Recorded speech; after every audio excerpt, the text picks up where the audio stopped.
ብፁዕ ወቅዱስ አቡነ ዲዮስቆሮስ ራብዓይ ፓትርያርክ ኦርቶዶክስ ተዋሕዶ ቤተ ክርስቲያን ኤርትራ ብምክንያት በዓል ቅዱስ ዮሐንስ ንመላ ህዝቢ ኤርትራ ቃል ቡራኬ ሂቦም እንቋዕካ ብዘበነ ማሪቆስ እና ብዘበነ ሉቃስ አብጽሐና ዝበሉ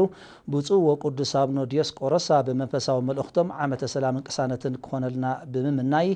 ነዚ ክቡር በዓል ንጽጉማት ወገናትና ካብ ዘለና እናማቐልናን እናረዳእናን ከነብዕሎ ተላብዮም ብፁዕ ወቅዱስ አቡነ ዲዮስቆሮስ ራብዓይ ፓትርያርክ ኦርቶዶክስ ተዋሕዶ ቤተ ክርስቲያን ኤርትራ ንታሪኻዊ አመጻጽኣ በዓል ቅዱስ ዮሐንስ ዝምልከት መብርሂ ድሕሪ ምሃብ ኣብ ውሽጢ ሃገርን ወፃእን ንዝነብር ህዝቢ ኤርትራ ናብ ልምዓትን ህንፀትን ዝተዋፈሩ ኣባላት ሓይልታት ምክልኻልን ሓበንን ጽንዓትን ክህቦም ብሕማም ንዝሳቀዩ ወገናት ድማ ህድኣትን ምሕረትን ክልገሰሎም ሰናይ ምንየቶም ገሊጾም ኣብ መወዳእታ ድማ እዚ ጥሉል ክራማት ናይ ፍርያትን በረኸትን ክኾነልና ተመንዮም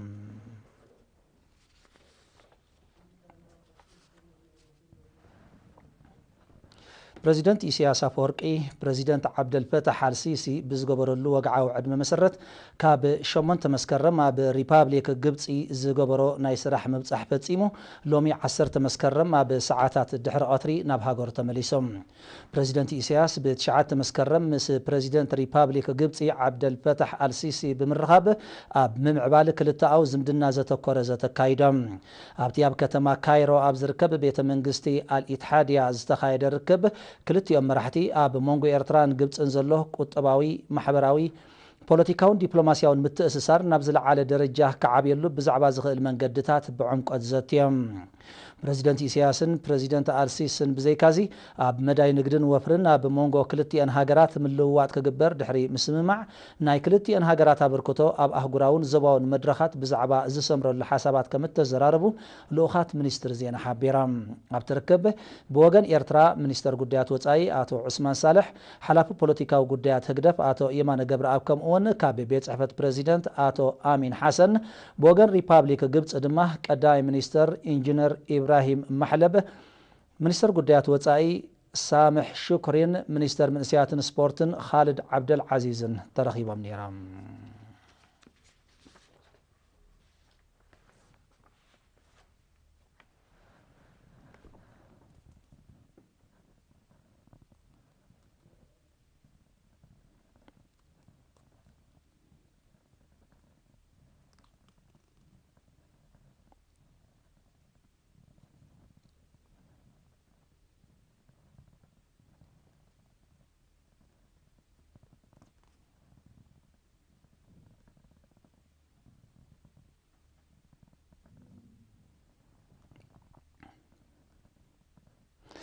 ኣብ ወርሒ ታሕሳስ 2011 ኣብ ሞንጎ መንግስታት ኤርትራን ቻይናን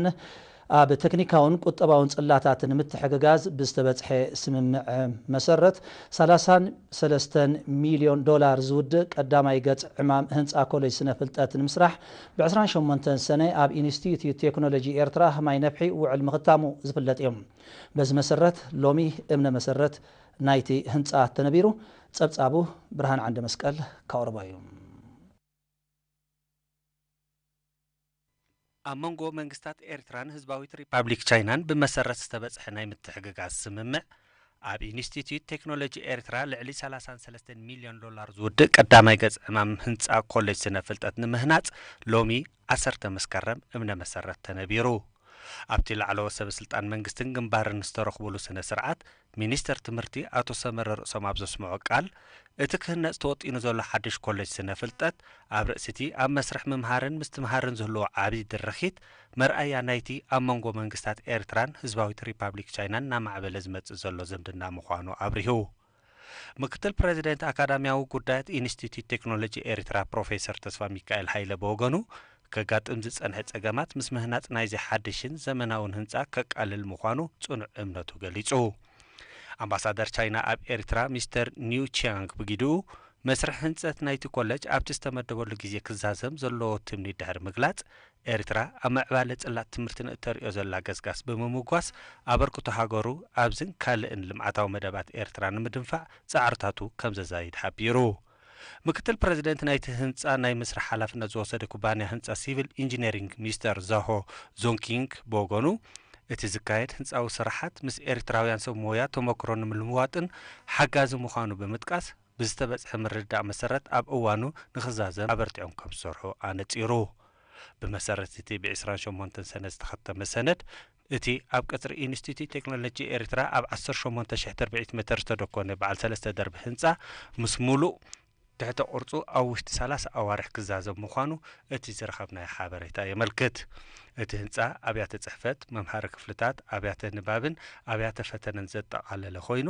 ኣብ ምስፋሕ ኣገልግሎታት ኮሌጅ ስነ ፍልጠትን ምድንፋዕ ስነ ፍልጠታዊ ምርምራዊ ስራሓትን ልዑል ኣበርክቶ ከም ዝህልዎ እቲ ሓበሬታ ወሲኹ ኣረዲኡ። ኣብ ዞባ ደቡብ ሳላ ጻዕሪ ሓረስቶትን ጥሉል ክራማትን ኣብ ደረጃ ፍረ ዝበጽሐ ዘራእቲ ክሳብ ኣብ ቆፍኡ ዝኣቱ ዕቱብ ምክትታል ክግበረሉ ኣመሓዳር ዞባ ደቡብ ኣቶ ኤፍሬም ገብረ ክርስቶስ ስልጠና ከቐስሙ ምስ ዝቐነዩ ካድራት ህግደፍ ኣብ ዝገበሮ ርክብ ገሊጾም።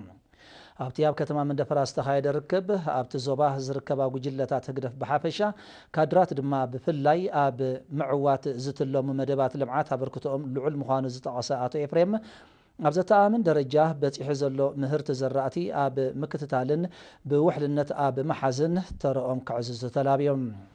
እቲ ካብ ኩለን ንኡሳን ዞባታት ደቡብ ዝተዋፅኡ ልዕሊ 400 ካድራት ዝተሳተፈዎን ንሓደ ሰሙን ዝቐጸለን ስልጠና መባእታ ስነ ሓሳብን ፖለቲካን ስነኣምራዊ ኩናትን መኸትኡን ኣገዳስነትን ግደን ውዳበ ሃገራዊ ቻርተር ህንፀት ሃገርን ሃገራውነትን ኣብ ዝብሉ ኣርእስትታት ዘተኮረ ኮይኑ ብሓለፍቲ ክፍልታትን ግንባርን ናይቲ ዞባ ተዋሂቦም። ጸሓፊ ህግደፍ ኣብ ዞባ ደቡብ ኣቶ ከሊፋ ንሩሕሰን ናብ ዘስምዐ ቃል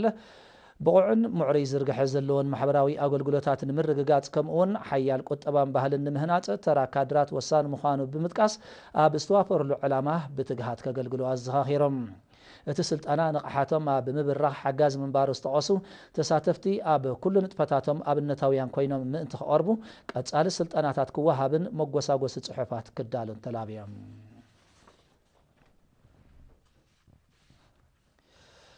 فحيلو زنبر هزبي أو وحس بوتا تطرنيفو مسرتاو قربات محبراوي أغلغلوت نخركب بزكايد زلو تعري كاب مندقن سيرورن بإساتو غمرات تمزابيلوم أب ألالي استطرنفو زيغاتات استواردتلوم مدبر تعنا مسقون أغلغلوت تهبهم كم زلا قليسام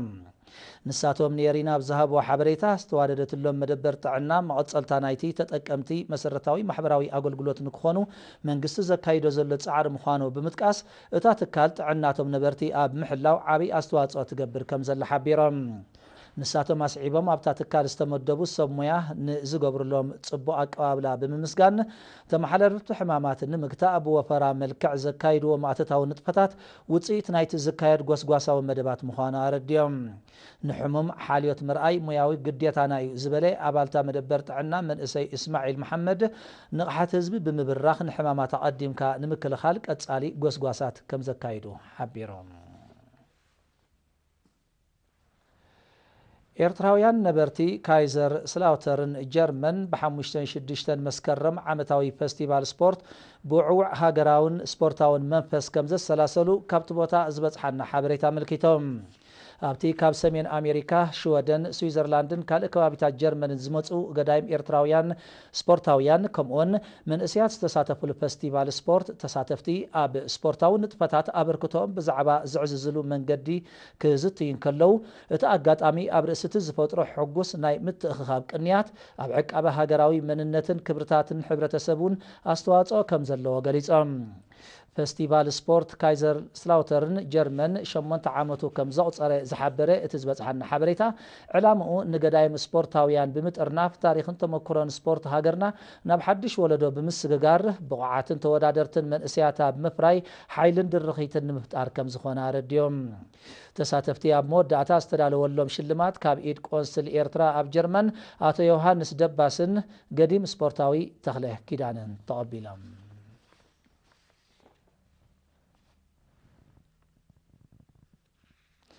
بحد مسكرم زفلمه مبل 12 سبورتاو ودرات حيلتات مكلخال إيرترا بوعوع منفس اب كتما كرن يقصل كم زلو كابتو بوتا زبصحنا حبريتا رديوم بمسرت زبصحنا حبريتا ابتي بوعوع منفس زقصل زلو ودرات غانتاتات اب قطم كعس اجر مدب هنلن كمون اب قطمات كعس مرببن سكيعتن كلن غانتاتات ححاده صوتا كم زكايدا كفلطن كله نمجمرتا اوانا ودرات سبورت حيلتات مكلخال زاتو بادمنتن دما كابت شعات مسكرم جميري كايدا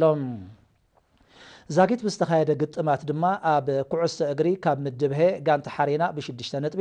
ካብ ምድብ ለ ድማ ጋንታ ንስሪ ብ3 ነጥብን 5 ጸብለልታ ሾቶን ቀዳመት ክኾና ከለዋ ኣብ ኩዕሶ መርበብ ድማ ካብ ምድብ ሄንለን ጋንታ ሳዋ ጋንታ ንስርን ይመርሓለዋ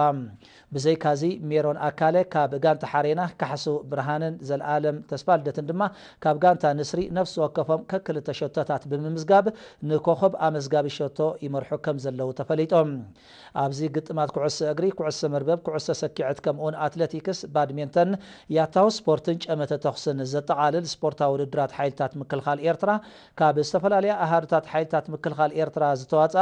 9 ጋንታታት ይሳተፉ ከም ዘለዋ ዝፍለጥ ኮይኑ እቲ ግጥማት ክሳብ 25 ጥቅምቲ ክቕፅል ምዃኑ ካብ መኮነን ሓበሬታን ጎስጓስን ሚኒስትሪ ምክልኻል ዝረኸብናይ ሓበሬታ